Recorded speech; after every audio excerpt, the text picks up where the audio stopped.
everybody. I'm Judith Aispuro, and next to me is Stefan Mack. We are two PhDs from the KIWI-biolab project, and we'll make a small introduction of the project to you.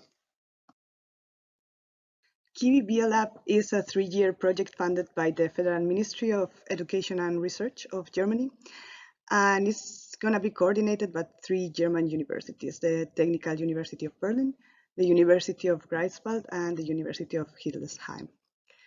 At the same time, one of the most outstanding characteristics of this project is that it will bring together scientists from all over the world and from very different knowledge fields to work for the same goal, which is the full automation of a biotechnology lab. Then the goal of the project is to generate a general workflow for the digitalization of the future biotechnology labs. And for that, we have 3 key points we will work in. First, we will generate a central experimental database where all the data is clearly described and easily accessible. Second, we will use machine learning, model predictive control, and signal processing techniques adapted for protein and bioprocess engineering. And finally, we want to have like an automatic lab with standardized machine communications, which could put in practice all the techniques implemented before. So why is this project interesting and necessary? First, because there's not a common protocol for gathering the experimental data. So past experiment data, for example, is really difficult to get in a clear format. And that's the basis for being able to use machine learning techniques.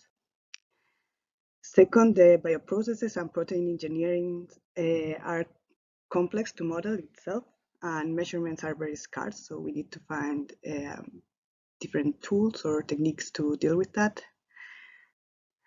Third, the experiment design is done manually currently by the lab scientists, and that's not optimal and could be better done with the high dimensional knowledge of computers and also their processing power.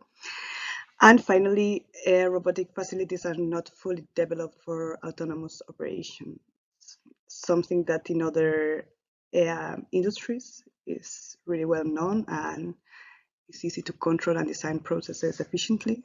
So that's what we need also in biotechnology. So to tackle all these issues, the project has been divided in 4 blocks. The blocks that you can see here that we call task forces, which depend completely on each other and has to cooperate constantly. The first of the task forces is responsible for improving the modeling of the bioprocesses and the protein engineering. For example, one of the first approaches that it will be taken is to do some hybrid modeling with the currently used mechanistic models and some black box models. The second of the task forces will implement model predictive control and active learning schemes in order to optimize the desired outcome in an online manner, design informative experiments, and recalibrate the model parameters. The third of the task forces is responsible for using advanced signal processing in order to extract more features for the model. For example, as you can see in the picture, microscopy data can be translated into some important features that can only be extracted by expert knowledge, but not automatically. The last of the task forces is responsible for managing all the robotic operation and generating that standardized communication in order to put in practice all the developed techniques and model predictive control into the real life. But Stefan will explain better to you what is it about. I'm Stefan, and I'll explain to you the part of the robotic platform and where SiLA comes into play. So as mentioned, the idea is that the AI has an idea of which experiments should be run, and we want these experiments to run in the labs, completely automated, and it's should be up to the AI which lab is used. They have different properties and possibilities. And KIWI is meant to be a technology showcase. So we don't want to restrict ourselves to 2 labs, but it should be also possible to do the same thing with 5 labs, maybe. Okay, in order to make this possible, we need a few components. At first, a common protocol for all the devices in the labs, which is not the case currently. And hopefully with self-explaining features and introducing themselves to the client. We also want online status updates and error detection, which is also not the case right now. Right now, the problem is, for example, if there occurs some error in the lab, there either has to be a person fixing this, or the whole experiment will stop, and this costs time and money, and it doesn't match the idea of an automated lab. And secondly, we want reproducibility and transparency of the experiments. So we need a long-term data representation format. And as mentioned, basically the databases are a mess.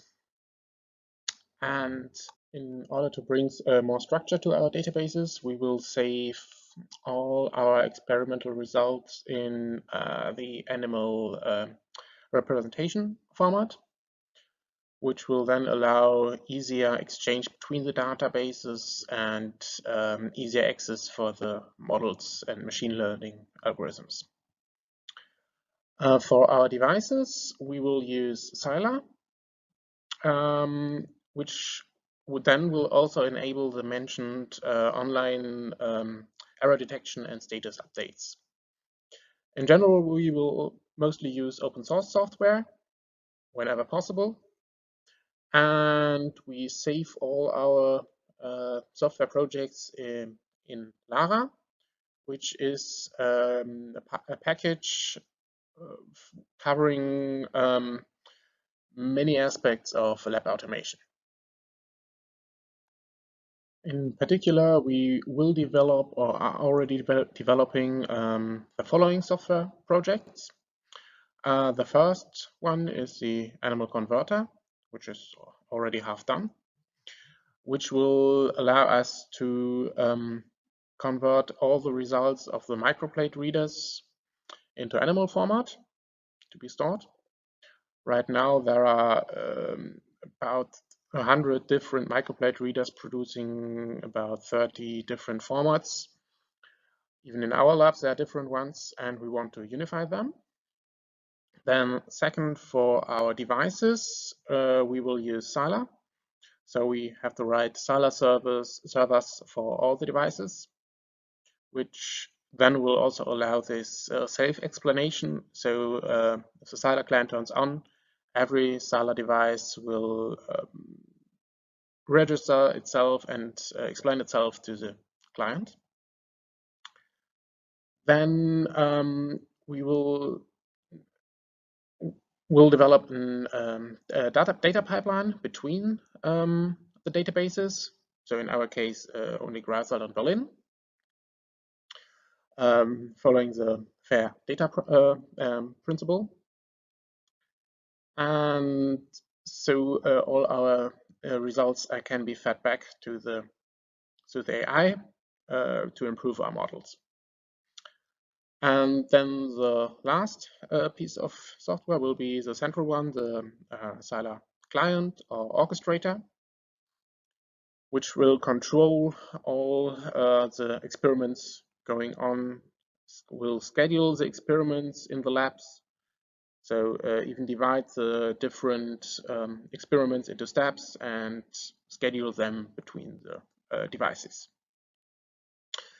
In general, we are very interested in common projects. So if anybody of you has similar problems or projects, or even better, has solutions for some of these problems, feel free to contact us. For example, Lukas Bromich is already developing some SiLA orchestrator or browser, which we will probably pick up on. Okay, finally, acknowledgements to our funders and the group leaders in Greifswald, Berlin, and Hildesheim. And yeah, that's from our part, and we will continue together with Mark Dörr in the Q&A part.